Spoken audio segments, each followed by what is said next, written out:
दोस्तों, आज हम जिस फिल्म की कहानी लेकर आए हैं वो किसी आम रोमांटिक ड्रामा से बिल्कुल अलग है। यहाँ एक पति पत्नी की छुट्टियां बदल जाती हैं डरावने खौफ, धोखे और मौत से जूझती जिंदगी में। इस कहानी में प्यार है, गुस्सा है, धोखा है और अंत में एक भयानक नरसंहार का सच छुपा है। महिला समुद्र में नहाकर बाहर आती है, लेकिन जैसे ही किनारे पहुंचती है उसका दिल दहल जाता है। वह देखती है उसका पति चुपके से पैंट उतारता है, बेल्ट से घेरा बनाकर पैरों में बांधता है और फिर बंदर की तरह ऊंचे नारियल के पेड़ पर चढ़ जाता है। महिला हैरान रह जाती है। वह सोचती है ये कौन सा जादू है, आखिर पति कर क्या रहा है। जिज्ञासा में वह जल्दी से कपड़े पहनकर पेड़ों के जंगल की ओर बढ़ती है, लेकिन वहां पहुंचकर उसके कानों में ऐसी आवाजें पड़ती हैं जिससे उसका खून खौल उठता है। उसका पति मोबाइल पर किसी दूसरी औरत से इश्क मजाक कर रहा था। महिला का गुस्सा आसमान छू लेता है। वह चाहती है पेड़ को हिलाकर पति को गिरा दे, लेकिन फिर सोचती है क्यों न देखें, अब ये कौन सा बहाना बनाता है। पति जल्दी से मोबाइल छुपा लेता है और बहाना करता है, मैं तो नारियल तोड़ने आया था। महिला हल्की हंसी में बात टाल देती है, लेकिन भीतर ही भीतर वह पति को सबक सिखाने का प्लान बनाने लगती है।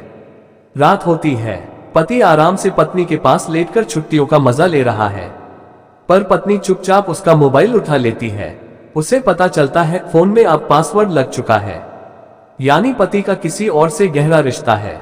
अगली सुबह पत्नी कहती है, तेज लहरों में स्पीड बोट बह गई और मोबाइल भी चला गया। पति को शक होता है, लेकिन चुप रहकर समुद्र तक देखने लगता है। पत्नी और भी चालाकी दिखाती है। वह कहती है तुम्हारे लिए फल लाती हूँ, लेकिन असल में वह पति को फंसाने के लिए जाल बुन रही थी। स्पीड बोट और मोबाइल असल में उसी ने गुफा में छुपाए थे। पति भी सतर्क था, वह पीछा करता है और सच देख लेता है।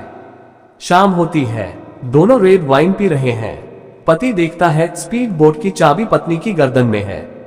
सुबह वह चाबी चुराने की कोशिश करता है। पत्नी को शक हो जाता है, लेकिन देर हो चुकी थी।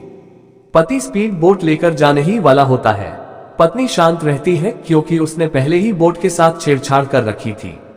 जैसे ही पति दूर जाता है, बोट रस्सी में फंस जाती है और हादसा होते होते बचता है। अब पत्नी ने हद पार कर दी। उसने टहनियों से धनुष बाण बनाया और पति को मारने निकली।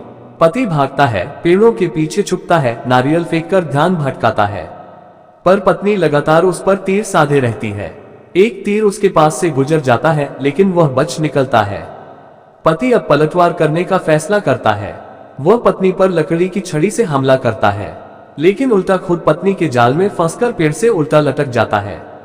तभी पास से आदिवासियों के कदमों की आवाज आती है। पत्नी मुस्कुराकर पति को वहीं लटकता छोड़ भाग जाती है। पति किसी तरह बच निकलता है, पर भागते भागते उसकी नजर गुफा पर पड़ती है। वहां उसे प्राचीन सभ्यता के सामान और कटी हुई इंसानी खोपड़ियां दिखती हैं।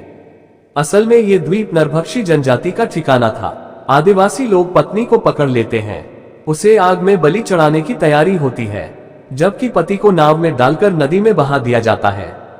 पति होश में आता है और मुश्किल से बच निकलता है। अब वह पत्नी को बचाने का ठान लेता है। जनजाति अग्नि देवता की पूजा कर रही होती है। पत्नी को खंभे से बांधकर आग लगाई जा रही होती है। तभी पति आग में छलांग लगाता है। पत्नी को बांधने वाला खंभा उखाड़ता है और दोनों को लेकर खाई में कूद पड़ता है। दोनों समुद्र में गिरते हैं और तैरकर किनारे आते हैं। वे एक नाव चुराकर भाग निकलते हैं। लंबे संघर्ष के बाद पति पत्नी दोनों नरभक्षियों से बचकर भाग जाते हैं। समुद्र की लहरों में बहते हुए वे एक दूसरे की आंखों में देखते हैं और समझ जाते हैं, भले ही उन्होंने एक दूसरे से धोखा किया हो, लेकिन अब उन्हें हमेशा साथ रहना होगा। तो